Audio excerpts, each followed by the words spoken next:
Okay. What's up, YouTube? So we're back at the lathe today. Since I already got an order for a seam ripper, and what do you know, sir?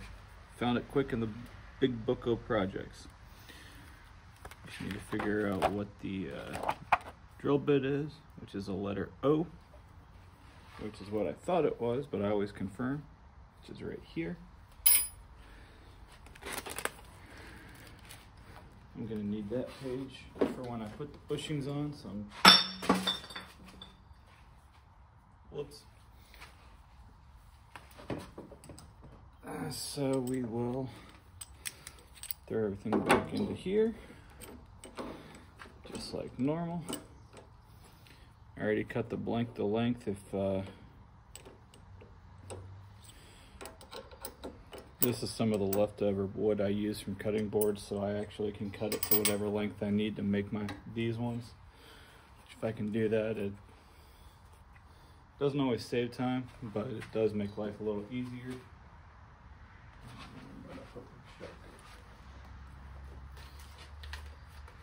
If I had everything put right where it should be, it wouldn't be one of my videos, because, you know, watching me try to figure out where I put something is half the fun.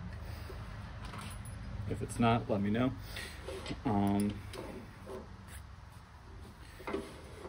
So now we just got to drill this out. I want that a little bit closer. Lock that down. Wood I can turn a little quicker to drill.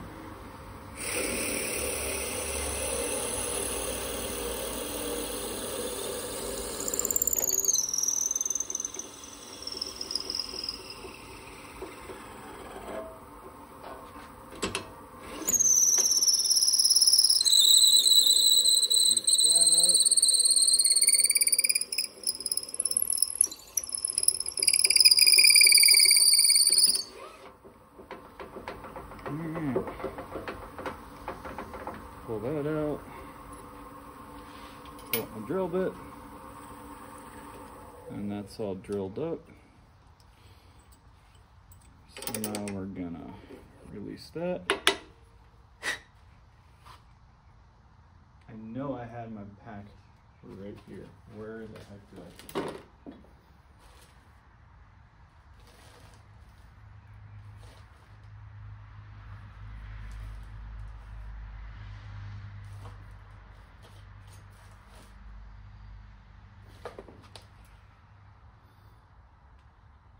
I know I'm not that disorganized. It should be right here.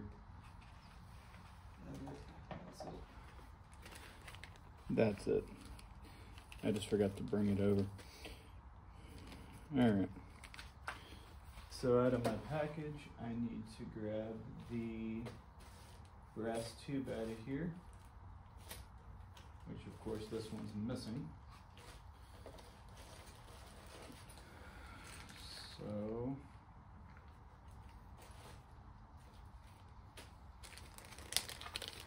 it's one nice thing about trying to always keep a few extras laying around.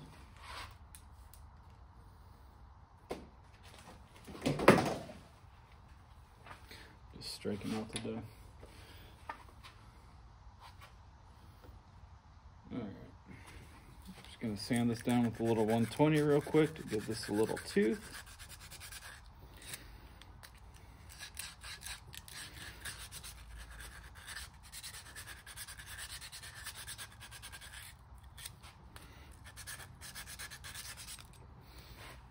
So that's all roughed up. This will help the glue stick to it. At least I know where the glue is. I like my tight bond CA when I can get it. And then we just take a little bit, run a little bead down there. Take our blank and make sure it goes in that side pretty good. Spin the tube end. This actually helps make sure that glue gets everywhere. And then when I get to that point, of course it's not going to cooperate.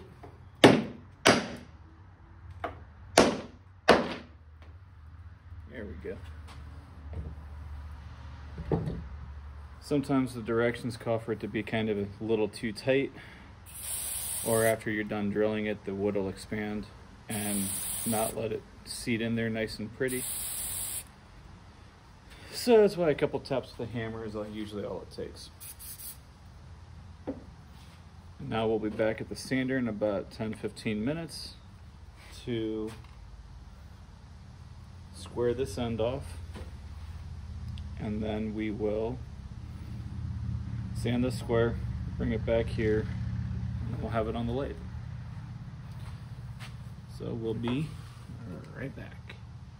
Okay, so while I'm setting the lathe up to throw this guy on there, I actually messed up and forgot to hit record when I sanded this, so all I do is take a sander and push it, roll it forward until I get to the brass tube where it gets nice and shiny.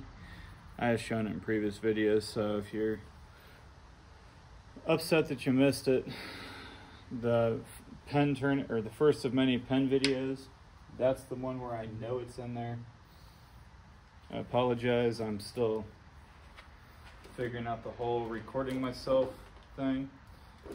I'm used to doing live streams where if I do something wrong, I get yelled at immediately, like, hey, you forgot this, or we can't hear. So, my bad. But now we need the bushings, which should be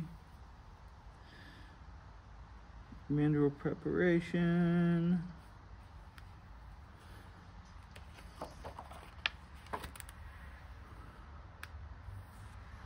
Yep.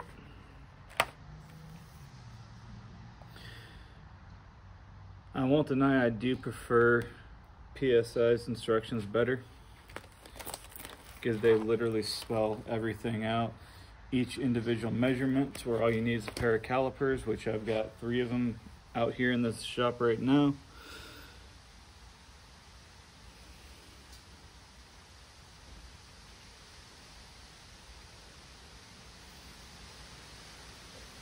Okay, so I'm just gonna have to do this by looking again. Wider one at the side you hold. Give me 2 shakes to grab my bushings, or at least my bushing box.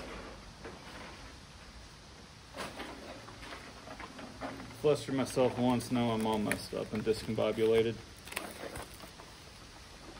But this is one of the few kits I can do everything right here on my lathe, which is exactly what we're gonna do today. Oh no, I don't have the bushing set I need for something else I gotta get done today. Crap. Well, we'll have to go digging through there because I should have the other one I need. Seam ripper bushings right here. These two. So I want to turn this so the side that holds the actual ripper is facing this way. This is the pocket clip side.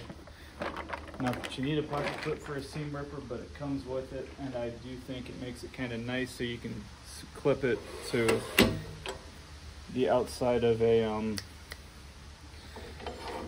bag so you always know where it's at, because you know if you're using it, it's going to be a bad day if you're into sewing. You know why. If you're not, it's what they use to tear seams out if they make a mistake. But with all that said, let me double check my angle, which we are perfectly centered. Yep. And now to shape this down.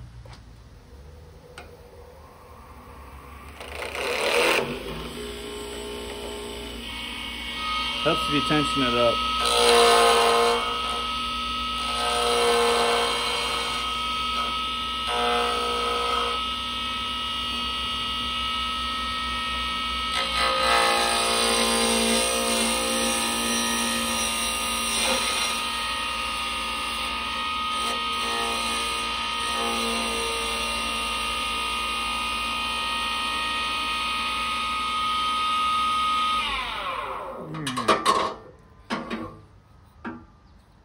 That's the hardest bit right there, actually.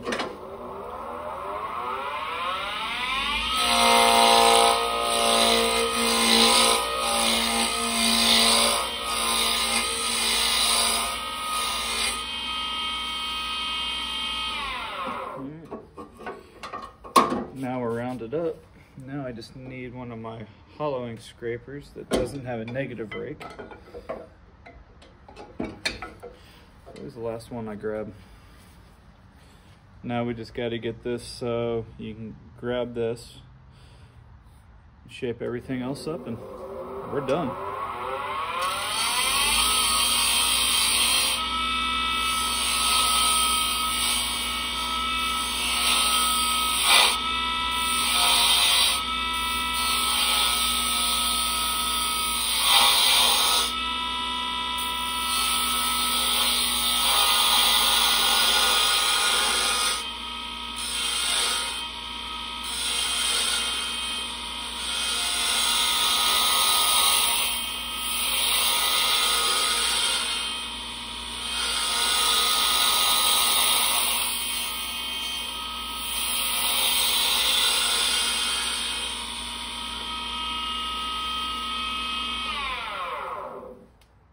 Now for the real test.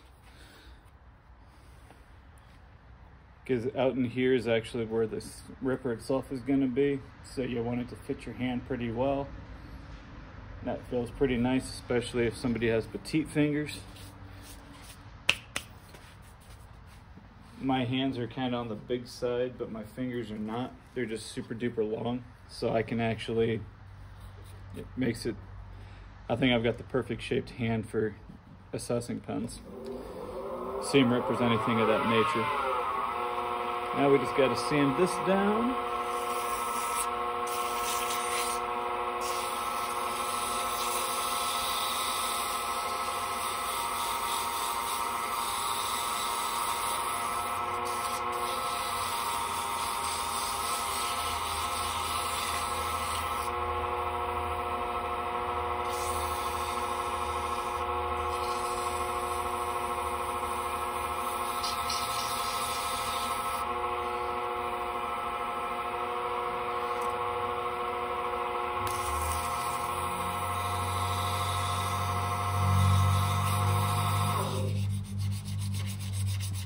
And now what we're going to start doing is sanding with the grain, because it helps hide all of the sanding marks from this grit. So when we get into the next one, it'll help hide all of that. It's all about hiding crimes, as Adam Savage says. Adam, if you ever see this, you are totally a childhood hero of mine. And me doing this is totally your fault, so you should feel horribly about yourself, since you helped me find one of my lifelong passions in making.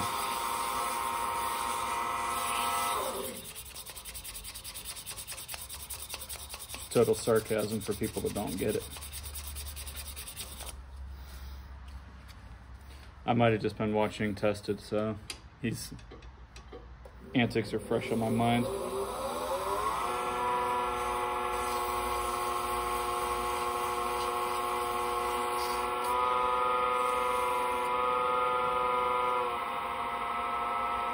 Alright, now we're at the 600 grit.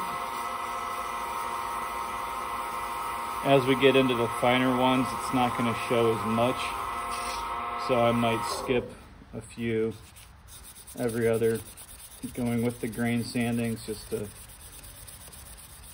if it doesn't need it, I don't see the point of doing it.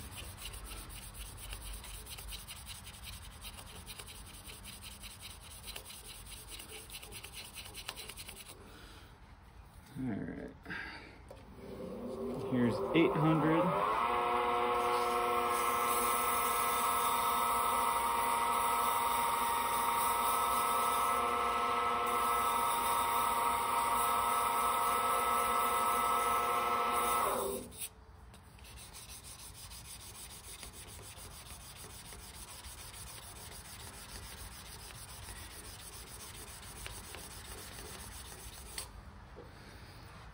All right.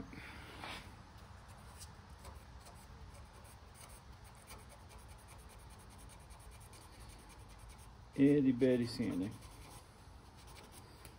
Pain in the rear. But it needs done, so whatever.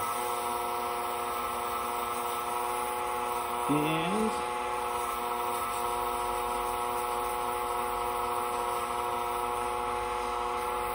after 1,000 here, what we're gonna do,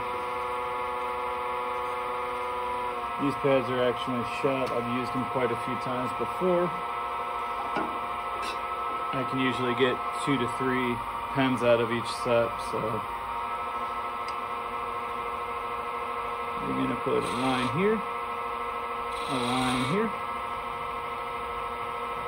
a line here, here, here, and right about there.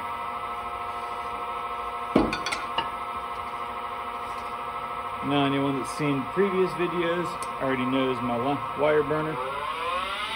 We're gonna burn away.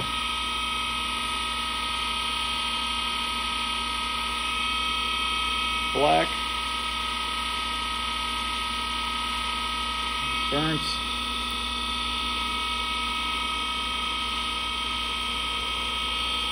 burnt,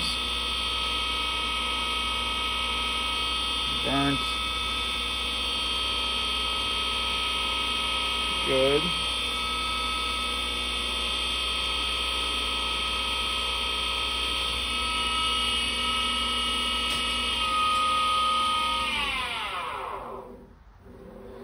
The dangers of doing more than 3 lines, you don't know, it's almost impossible to get them perfectly spaced if you, but I like doing little designs like that anyway. I think a little bit of not so perfectly spaced things actually look better in my humble opinion, so.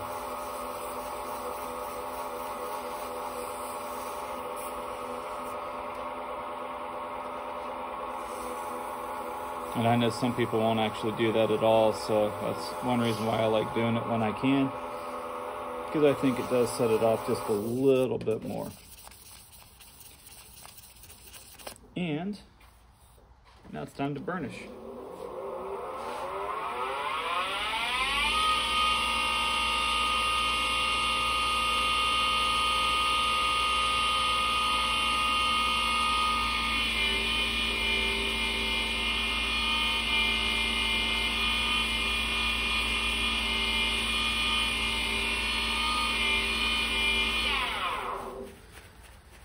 And there we go. That's all burnished up. Now we're going to turn this down to the slowest setting with the current gear ratio, so I don't got to go in and change anything. Shake this bad boy up.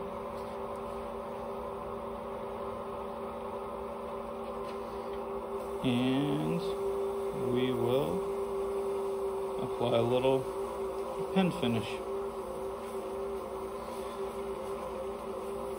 This is just a mixture of a couple different waxes held in an alcohol base.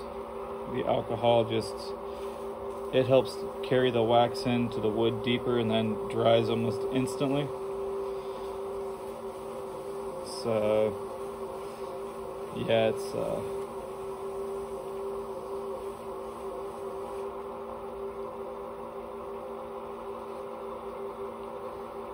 and it's actually dry.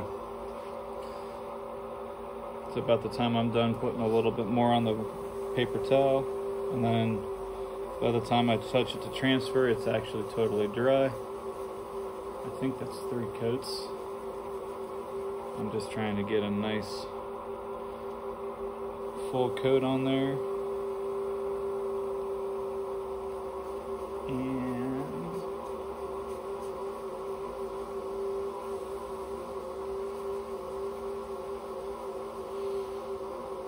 there's 4, and this will be the last coat that we apply of this stuff. I'm gonna really put a nice thick heavy last coat on it. Not that it's necessary, but I poured a little too much on my rag, so we're gonna use it all because this stuff's expensive. I need to grab another bottle here soon. I don't like not having that much with only one bottle left.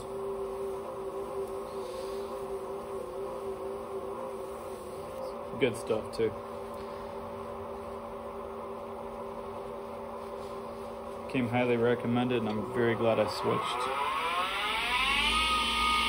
Now we're just gonna work this stuff in. See if I can let you guys in on it. It's not gonna show up on this walnut very well. But yeah, you just work it in. I'm also heating this up for the last step of finish I put on here, which I'm currently looking for. There it is. If this is your first time watching, I do the same thing for every last layer finish, top coat, whatever you want to call it. For everything, pens, bowls, seam ripper, anything, wood, resin, I don't care. This is a block of beeswax. And what I do is I use the friction of the paper towel to heat this wood up so it'll melt onto there really nice. And then I just work it in.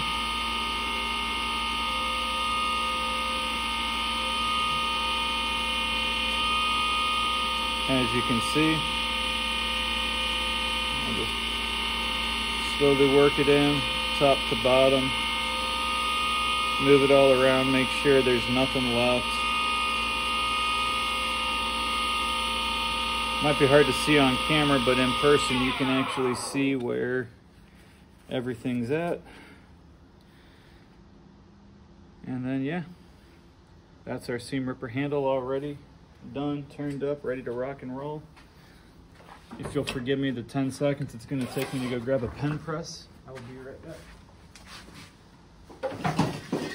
And I'm too lazy to cut, so here's my pen press that we need. So I'm actually just going to slide this over. Set that down. Pull this guy off the lathe, take our bushings off.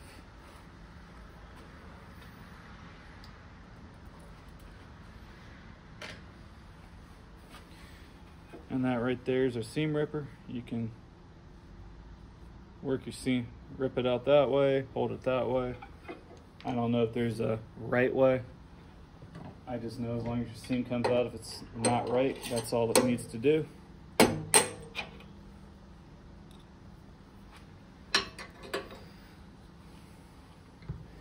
By the way, this one is already ordered, and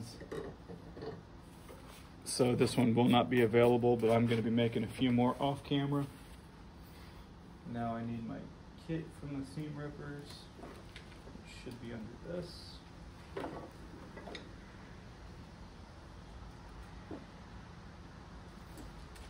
That's the other pen I need to get done today.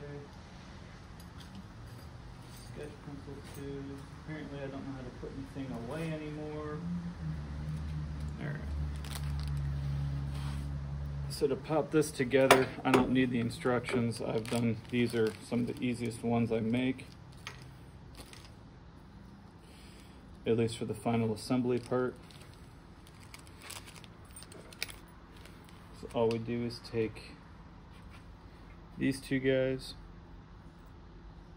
feed that into there, and this goes into this end. Pop that in there, lock that into place, and then just press that together.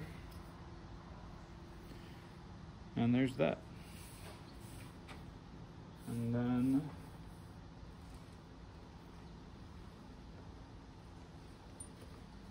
I have a couple of junk tubes in here. I'll just wiggle that around in there.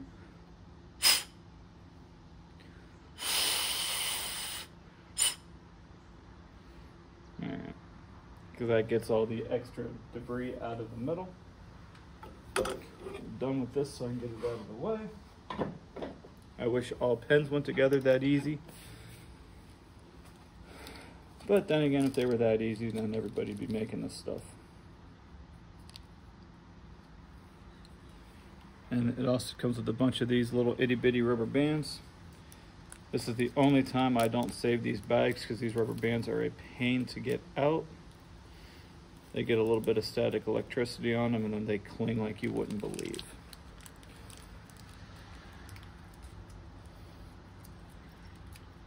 This is the piece that holds our actual seam ripper.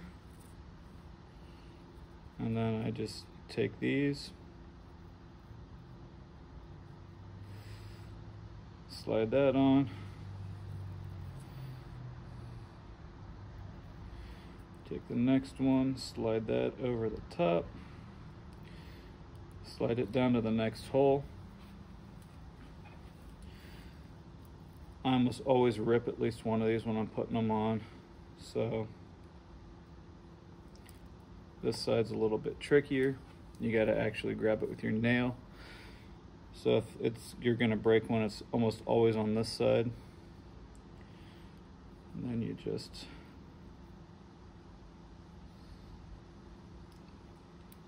take that, pop that on. We actually didn't rip it. I don't know if that's easy for you guys to see or not, but we now have all of these 4 rubber bands on. And this last one, because they usually give you an extra, so if you do rip it, it's you can still make it. I have a small stash of those in the house. This is not the first one of these I've made, and I'm sure it won't be the last, because they are super duper handy if you're into sewing, cross stitch, anything of that nature. And I just take this, feed it through that little plastic guy. I shove it all the way down so I get the spacing right. And you hold this because it's a flat blade. Twist it finger tight. There's that, so you can rip your seam out. Or if you don't need it, and you don't want to jab yourself, you just push it in there, drop it in a pocket. First couple times this probably will press out a little bit. It's got the rubber bands will adjust to let the air pressure out so it doesn't get stuck or build up pressure behind it and push it out. And yeah, there's how I make my seam rippers.